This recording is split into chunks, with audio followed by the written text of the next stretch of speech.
Okay, a Mindflow session is a little bit different to probably what most people think. When most people traditionally think of sports psychology, they probably think of, sitting down somewhere where it's like you're pouring out your heart and your soul with ideas.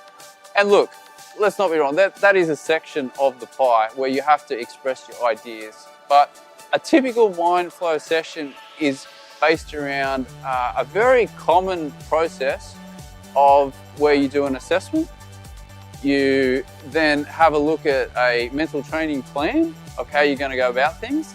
And then once you hit the nitty gritty, it's about actually doing coaching sessions where you're giving feedback to the coach about what's been happening with your training, with the exercises, the drills that you've been giving, how are they working, what little adjustments you can make, and then just making sure, like anything else, like strength and conditioning or physio, that you are actually making progress. So one of the big things that we want to do is we want to see our progress.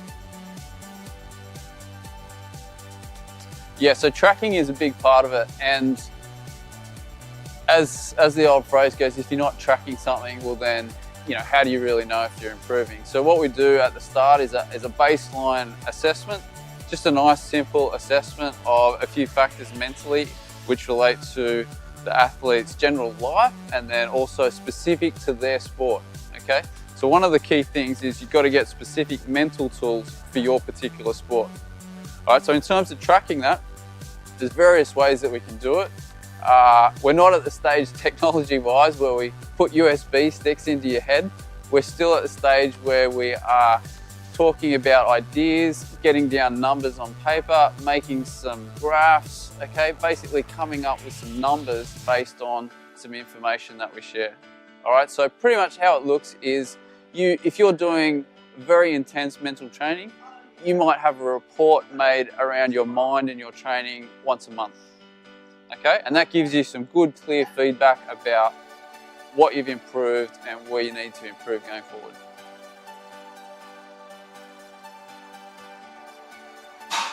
Okay, so frequency of contact with a coach, I've worked out over the years that once a fortnight is a really good fit.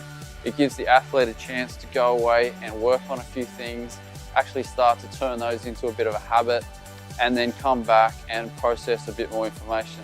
As any good coach would want, you don't want to overload the athlete with too much at once.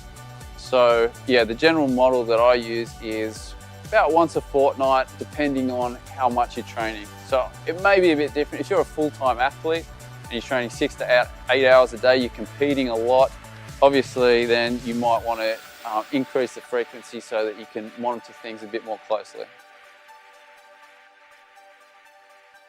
Yeah, one of the big advantages of some of the Mindflow style of training compared to, say, the counterparts of the physical world is that with technology now, we can do some video sessions like FaceTime or Skype and basically exchange ideas from anywhere in the world. So yeah, I'm constantly doing sessions with athletes all over the world at different times, and it's been a very successful model for a lot of years. So that opens up a lot of opportunities for people that live a long way away.